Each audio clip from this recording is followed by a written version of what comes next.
Good morning. Thank you to our media partners for covering this. Again, for your records, it's Sheriff Al Nienhuis. It's spelled Nienhuis, and it's pronounced Nienhuis. And as my public information officer alluded to, this is something that happened almost 2 weeks ago on Sunday, January 29th. And it all occurred right about 8 o'clock in the evening. About 6 or 7 minutes before 8 p.m., we received a call from a third party saying that there may be a domestic occurring on Cobb Road, which is the road actually right out here in front of the sheriff's office, but a few miles north of here.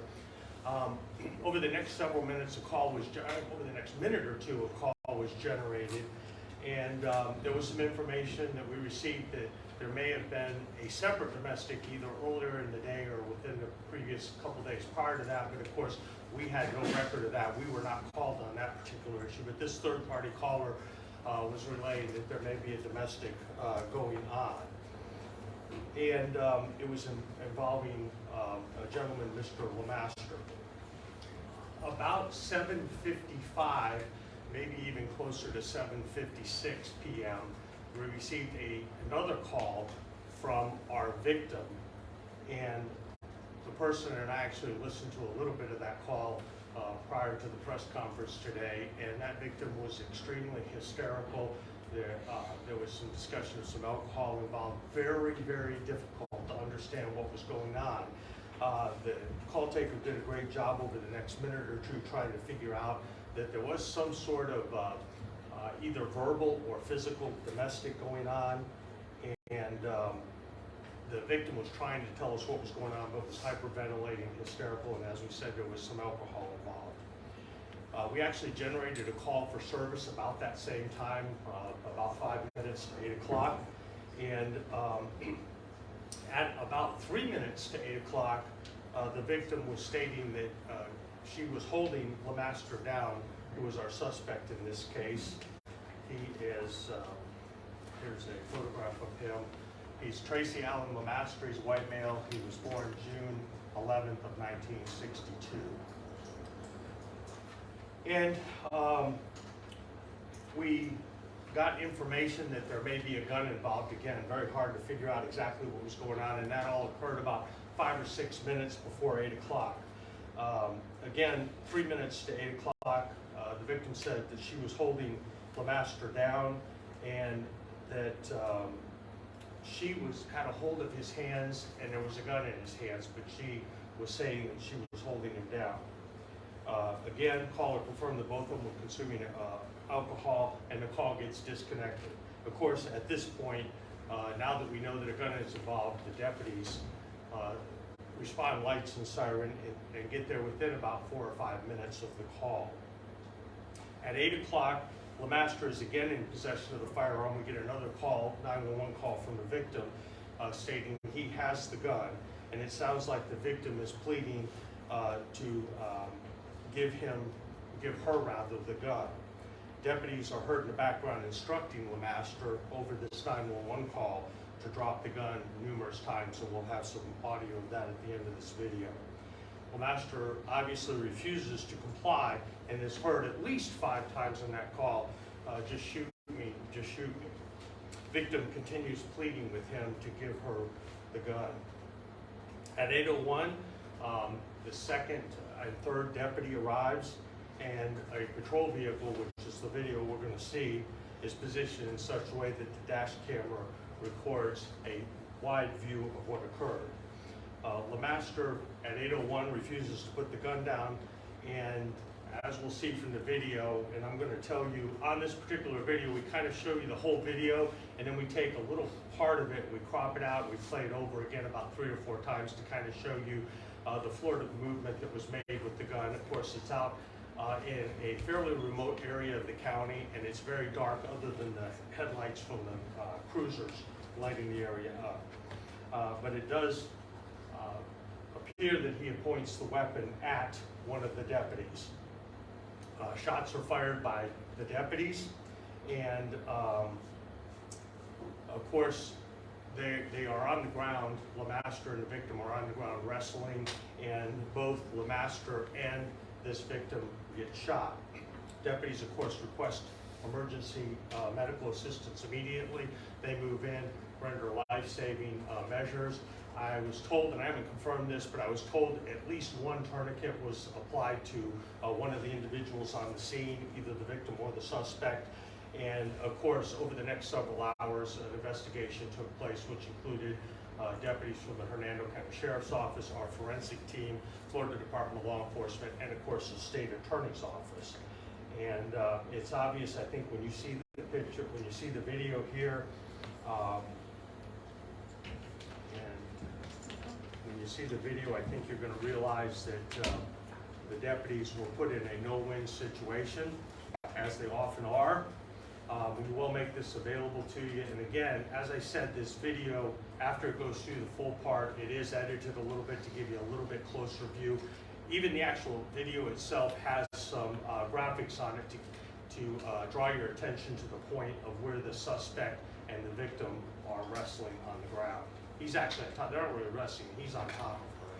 So this is the deputy pulling up the house. There is the house to the left. And you can see to the right of the shed is where the victim and the suspect are engaged in a physical altercation. You see the deputies, now they know there's a gun involved, and they do not hesitate whatsoever to approach this situation, which is obviously dangerous for everybody involved. Now you see a glimmer of the gun here, right there.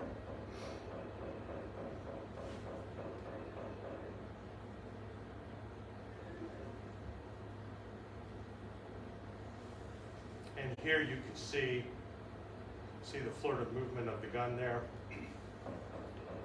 And now you should have some audio of one of the deputies. Hey, drop the gun! Hey, drop the gun! Drop the gun! Drop the gun! Drop the gun now! Drop the gun! Drop the gun!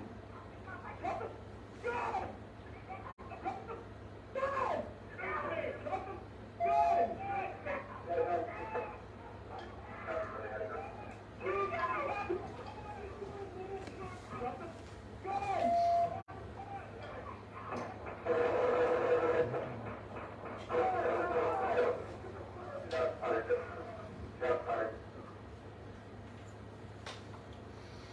Okay, that gives you a little indication of what's going on. Again, if you put yourself in the position of the deputies, they're coming to a situation out in the open.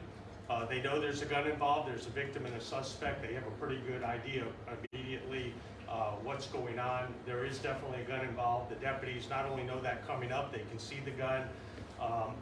And of course, when that gun was pointed in their direction, they really had no other choice but to meet that force with force. I will tell you is both the suspect and the victim survived. The victim was released from the hospital within a couple days, I believe, after the event, and the suspect is still in the hospital, but I heard reports that as of this weekend, that person may be coming to jail. That suspect is being charged with domestic violence, ag assault on law enforcement officers, and several other charges. And again, we're continuing, the investigation is still open. The deputies involved have been interviewed by FDLE, and as is customary, they were put on administrative leave with pay.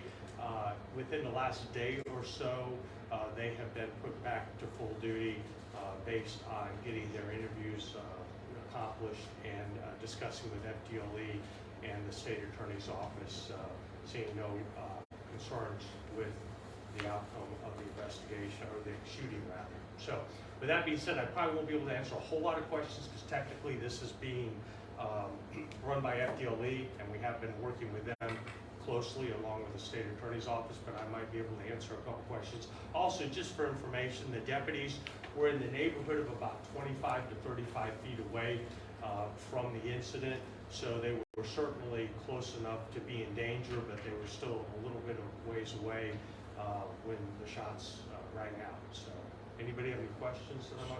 Sheriff, unless I misunderstood, at the beginning, I thought you said that the victim was holding Lemaster down, but you're... Well, that's before we got there.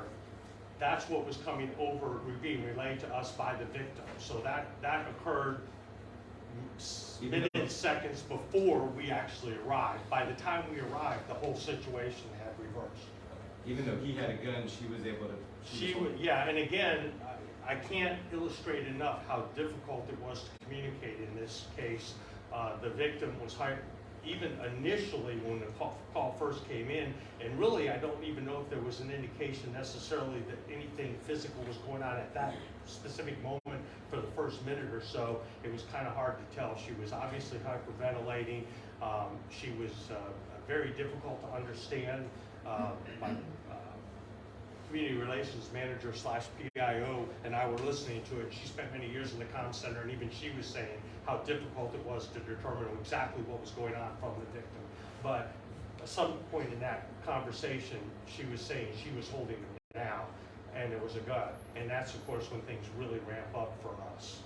So. How many deputies returned fire, and how many shots were there? Two deputies returned fire, and I believe there was a total of about 14 rounds total were fired.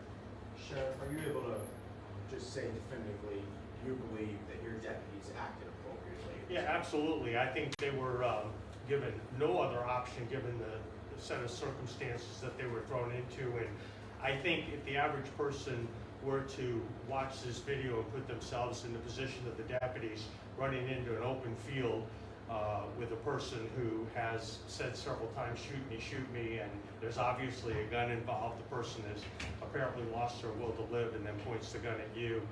I'm very proud of the bravery that they showed and how quickly they went from having to use deadly force to rendering aid, including putting tourniquets on long before fire rescue was able to get on scene, and may have likely saved the life of either the victim or the suspect. The surveillance of the body cam video in this case, how important is that to your investigation to show if there's any question raised that you believe they acted appropriately? Well, we always got to take what we have available and based on resources, and I think it certainly helps, but I think between the audio of the 911 call and a lot of other things, I think we would have come to the same conclusion, just may not have had video depending on how. And we all see that based on the angles and so forth. This particular one, because it was a dash cam, it gave us a full view of exactly what happened, and it really removed all doubt, which I think in this case, it certainly made it better. Did Lemaster get any shots off? No, he did not. We found out later, and of course the deputies had no way of knowing this. The gun was actually out of battery, which is another word for jammed. It was definitely loaded, and there were live rounds in there, but apparently in some point in time during the confrontation with the victim, there may have been wrestling, and it was a semi-automatic, and it must have been the slide must have been pulled back so that 2 rounds got jammed in there, which really was fortunate for the deputies because he might have been able to get a couple rounds off aimed at them before they were able to return fire. How difficult is it for the deputies What's that? How difficult is it for the deputies knowing that they, because they were, as you said, given no choice to shoot the victim in this case? I will tell you, we do a tremendous amount in every attempt to give them whatever mental health assistance we can, and I hear several reports that they're doing very, very well. I think they knew that they went into a situation that was extremely dangerous, and they came out unscathed, and the victim is still alive, and actually even the suspect is still alive, which is, ultimately our goal is to come out of this with nobody being injured. And I think they realize that, and again, I think their bravery speaks for itself. Sure. Can you tell me the relationship between the suspect and the victim and their prior history of domestic violence? You said there might have been one other incident. Did they have other incidents? I don't think that either the victim or the suspect had been in Florida a tremendous amount of time. I didn't talk about it today, but I remember hearing early on that they may be fairly new. I can't speak too much about the relationship because of Marcy's Law. I want to make sure I don't get anything that could identify the victim. But I will tell you that they were obviously in a relationship where the violence could be considered domestic in nature. And but yeah, I don't think we had any calls related to them previously at all, much less domestic violence. But we do have information that apparently a domestic dispute was going on either earlier that day or the previous day, but fairly recently prior to that, according to this third-party caller. Have you been able to guarantee that there are no more firearms in that home? Well, we actually are going through the process of doing a risk protection order with the suspect and making sure that although he is still in custody and will be for the at least foreseeable future, if he does bail out, we're going to do our best to make sure that he does not have access to firearms. And do you know what they were fighting over that night?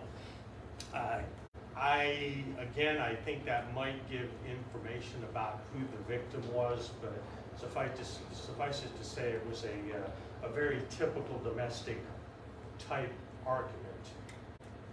Has there been any communication with the victim? Is she grateful that in this case, or is she hold ill will? I don't have that information at this point in time. Obviously she called us for assistance and there was a gun involved, so we didn't have a whole lot of options in what we could do. I haven't heard specifically. I know immediately thereafter she was obviously in the hospital and being treated, so it's kind of difficult to communicate. And as I said, alcohol was involved and so forth, but I don't know what's transpired since then. FDLE would probably be better able to answer that, because I think they're the ones that would have interviewed her. So. Were there any children or other people living there? I don't believe so. I think they were the only two on the property when deputies arrived.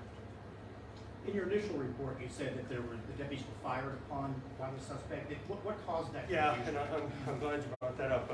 Actually, there was indication, and maybe I need to back up a little bit. Oftentimes when you're in these situations, you hear people talk about time moving very fast or time moving very slow, and your perceptions get changed. And with the movement of the gun, there was actually a deputy, I believe we hear on the radio, where the deputy legitimately thought that he was fired upon based on maybe the gun was clicking, maybe the person was trying to pull the trigger, but the deputy actually immediately after the shots were fired was saying he shot at me, if I remember correctly. So the deputies actually thought they were fired upon, and of course it takes us a very long time to go through and do round counts on the deputies, do round counts on the suspect gun, and because we don't go right up immediately and start opening the gun up and looking at it, it's evidence, and it takes a while for us and FDLE to go through that, and we come to find out that the amount the gun could hold and the amount it had when it was seized were the same. So it was fully loaded, so it could not have fired. But there was out of battery. There were 2 live rounds in the chamber area of the semi-automatic. So that's why we initially thought, and that's why we always say, and even to this day, we may find out more information as the investigation goes, and it's been almost 2 weeks, but certainly within a day or two, everything is subject to change based on the information we get. Is this audio that you have, is that from a body cam or from the transmission? That's actually that's from the microphone that connects to a different deputy's in-car camera. Okay, so is that on the whole time? Yes, and I think the 911 call also has most of the information on it because the victim, the line was open for most of the event. I think there was a disconnection and then reconnected, and that was probably around the time she was holding him down and then got disconnected, and then the things changed. Are you able to release any of the 911 calls?